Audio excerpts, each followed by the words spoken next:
May I know if this is Miss Amelia? Yes, it's me. And you are? Nice to meet you, Miss Amelia. My name is Henry. I was hired by your father, Mr. Smith, not long ago.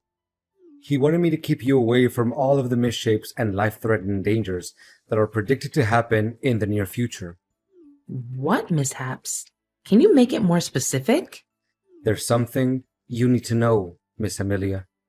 Your father told me that he has been battling a brain tumor for at least 3 years now. He decided not to tell you about his sickness because making you sad or concerned is the last thing he wants to do. His condition only gets worse as he gets older. Until recently, a flare-up has caused his life to hang on a thread. What? This can't be true. Why did he hide that cold and harsh truth from me?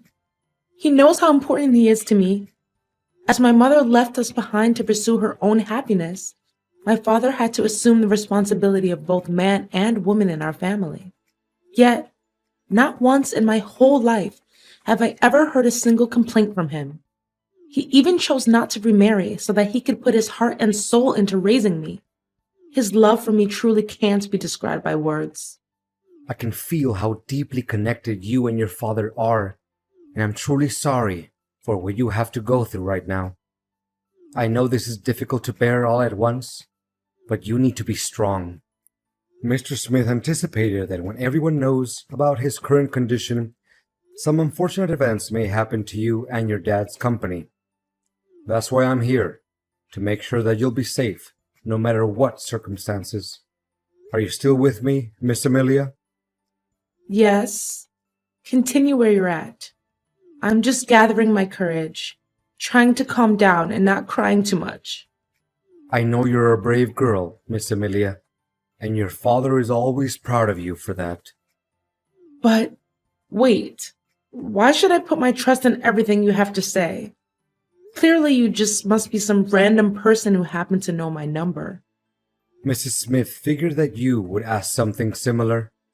This is why your father asked me to personally send you a keepsake that's very dear to him, which is your mother's necklace. It should have arrived in your mailbox by now. Give me a few minutes to check.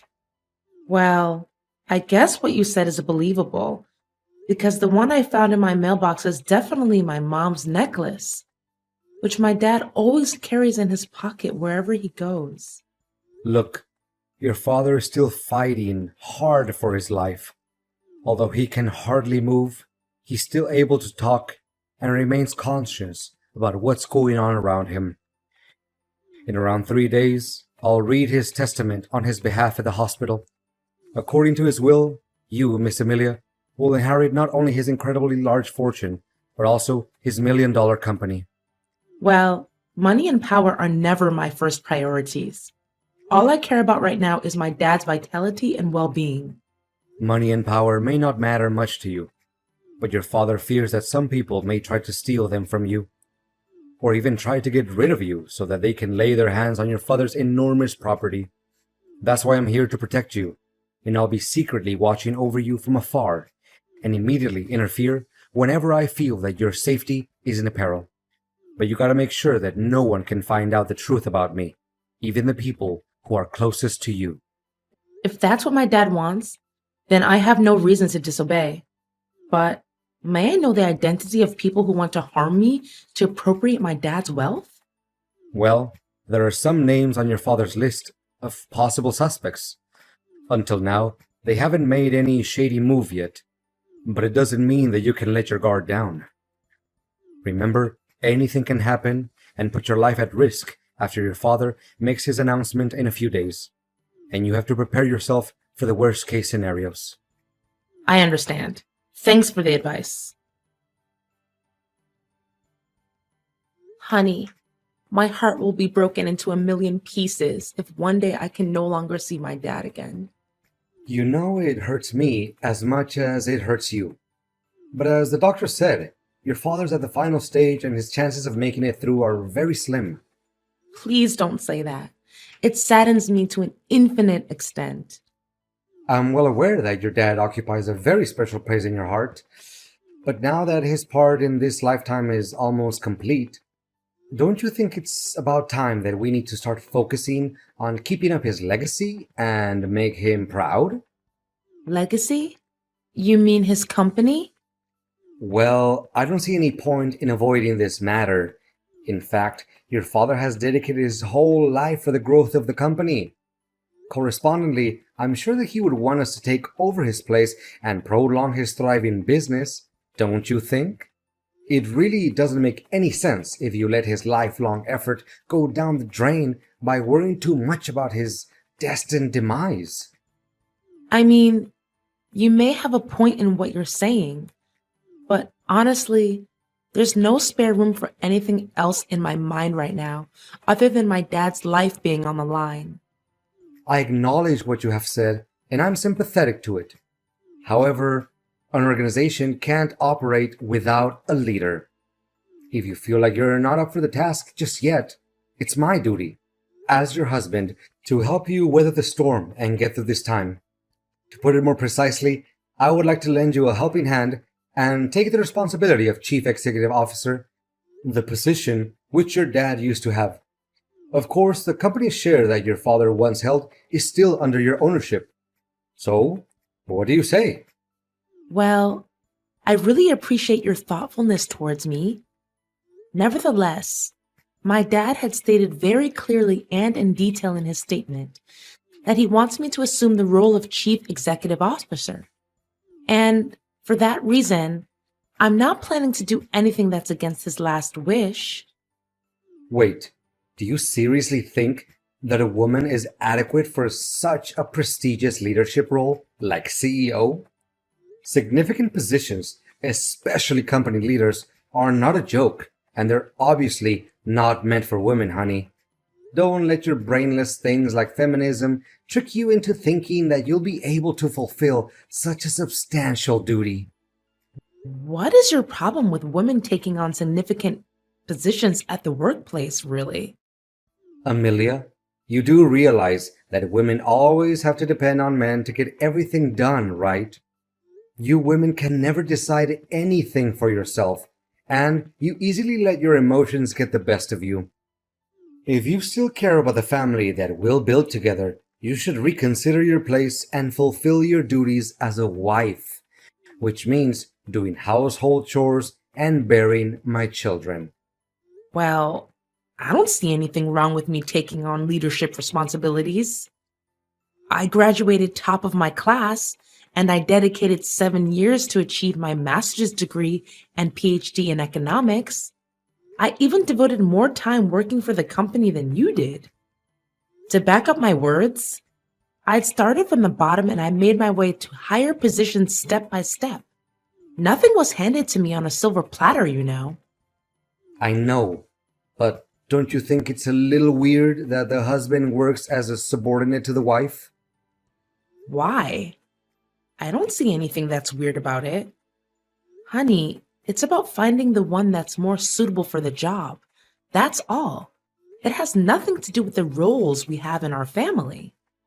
I honestly don't have any clue about why I still have to stick with an inferior job title like sales manager. It's literally nothing compared to your position, which leaves me no choice but feeling unfairly treated.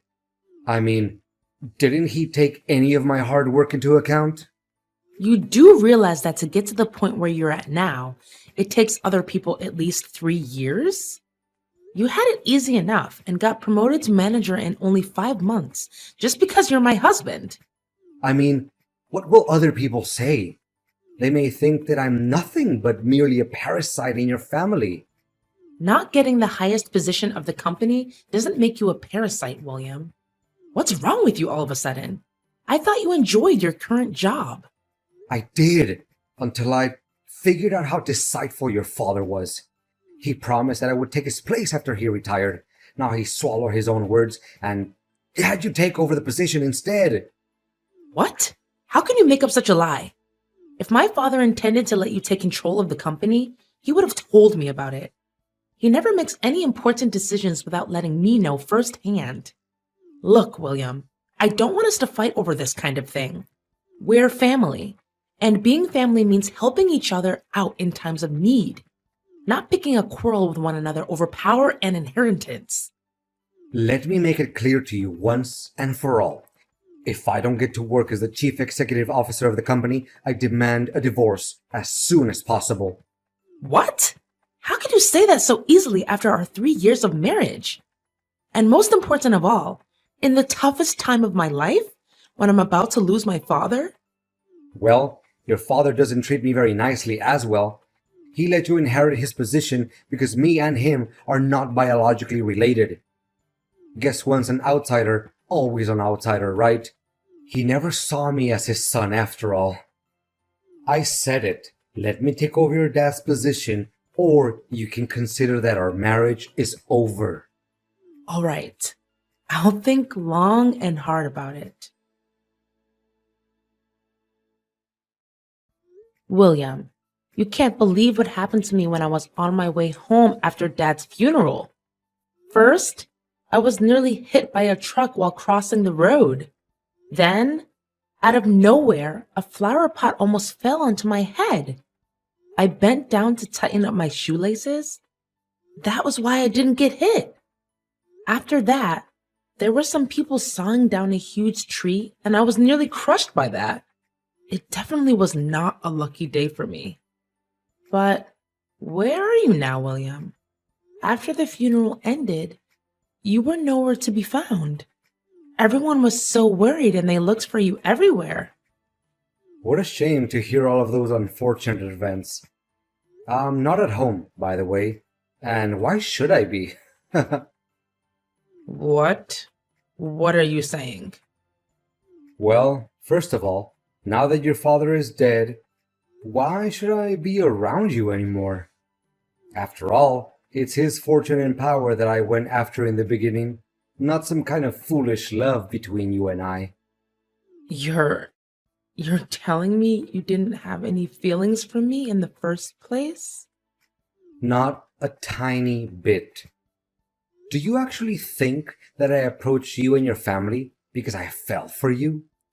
That's the most ridiculous joke that I've ever heard in my entire life. The only attractive thing about you is your dad's money. But I'm still the one who is in charge of my dad's company, right? How can you be so cocky? Well, not anymore. I now own papers proving that I'm the person who's gonna take over your dad's place as a CEO. He even gave me his shares in the company and every property that he possesses, including the house in which you're living. What? How could it even be possible? That's against the decision that he stated in his testament. There's no way he could do it without my approval. Don't you dare make things up. You know faking legal papers is a serious crime. Why should I be scared of your meaningless threat? My documents certainly comply with the law and regulations. They even contain your own father's handwriting and signature. So how can they be fake? Face the fact that from now on, you'll be officially kicked out of your dad's company and from your own fancy house. However, if you behave well, I'll show some mercy and let you work as a cleaner at the company. I can't believe you can be so ruthless and careless. You make it seem like we were never husband and wife, like we were nothing but strangers. It seems like you can't comprehend the situation very quickly, can't you? Look, it's over between us, and you'll be served with divorce papers soon enough.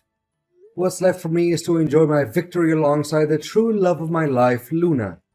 She's the one I'm gonna spend the rest of my life with. What? So you've been cheating on me too? How did I not notice that? In my eyes, you were a dutiful husband and a pious son-in-law to my father. You never came home late. You cooked for us whenever I was busy. You even took great care of my dad during his final days of living, as if he was your own biological dad. How did you change all of a sudden? Well, I didn't change anything. All I did was a little acting to cover my true intention. You don't know how much I had to contain myself from laughing as I saw you were blindly believing in everything I did and said. How could you do this to me? I just can't believe all of this. To think how kind me and my dad were to a jerk like you gives me chills down my spine. Kind? Am I hearing it correctly? Your father treated me like dirt. He didn't even let me take over the position that was rightfully mine all along. And you know what? He even had the nerve to, not just one time, scolded me and embarrassed me in front of my coworkers. I literally have no respect for that man. So you were holding a grudge against my dad this whole time? I mean, if he ever criticized you or your work, it was just because he wants you to be a better version of yourself and make progress. Well, now that hypocrite can carry all the criticism with him to his grave. So long, Amelia. Enjoy your homeless life. What is this, Amelia? Did you plan all of this? And what exactly are you talking about? Why, all of a sudden, I'm no longer the CEO of the company anymore. The securities didn't even let me in. Why are you asking me that question? Shouldn't you be the one who needs to interrogate your own conscience about all the good deeds you did behind my back? I can't believe such a cruel, heartless, and gruesome person like you would exist. What are you trying to say? Spit it out. Stop playing the fool. First, you took advantage of my father's sickness and brutally forced my father to sign all kinds of papers so that you can claim ownership of his fortune and his shares in the company. You threatened him, grabbed him by his neck. You even beat him, ruthlessly. For a person that had only days to live like my father, how could he bear such an act of violence? You knew that, and you left him there dying all alone. It was you who killed my father. Hold on. Are you even listening to your own voice right now? Don't just accuse someone out of nowhere without evidence. I know damn well that I have all the evidence in the world to start a lawsuit against you. Do you know what I'm possessing right now? Full-length footage of you torturing my dad so that you can achieve your evil ambition. It was recorded by the hospital's cameras. Never in my worst nightmare could I imagine that one day my dad would be tortured to death by his own son-in-law. What? I thought I took care of it. You did do something about it. But fortunately, my bodyguard was smart enough to trace you down and recover the footage. Where the hell did you get yourself a bodyguard? That's just insane. I think what you just said is just a work of your imagination. I mean, you're just talking nonsense to scare me. Not only that, my bodyguard also provided the police with evidence proving how you and your mistress pulled off every scheme you could come up with to murder me so that no one could ever threaten your throne anymore. Honestly, I can't imagine how wicked and cold-blooded you can get in order to seize what you want. Just in the morning, if my bodyguard hadn't tested the food before giving it to me, I would have been poisoned to death. Guess you also bribed the hotel staff, right? Just like every other sin you committed when you were working for my dad, right? You'd better watch your mouth, you wretched. Let me see. Faking receipts, taking bribes, embezzling the company's operating budget, leaking confidential information to other competitors, and not to mention murdering my father and failed attempt to assassinate me? I'm done arguing with an inhumane person like you. If I were in your shoes right now, I would start coming up with any possible reasons to defend myself in front of the court. Oh no, I think a police officer is knocking at my door. What should I do? Please, withdraw your complaint along with the evidence. You can't do this to me. Your days of abusing your power and violence are over, William. Don't ever let me see your face again. As the story got around, my case immediately grabbed the press's attention. The public, especially William's colleagues, were so angry that they even came to William's parents' place to demand justice for me. William fought as hard as he could and came up with every absurd and invalid argument to defend his crimes. However, with all the evidence that my bodyguard secretly helped me gather, I still won the case. Finally, My ex-husband's mask was exposed along with all of the dreadful crimes that he committed for the sake of power and money. William was sentenced to 20 years in prison, and all of his property was confiscated and returned to its rightful owner, which is me, the CEO of my dad's company. Being a competent, talented woman with a solid academic background, the substantial duty of a leader doesn't slow me down at work. In fact, it helps my capacity and qualities stand out, which contributes to fortifying the position at the company. My bodyguard is still doing a great job at protecting me from every danger I could possibly encounter.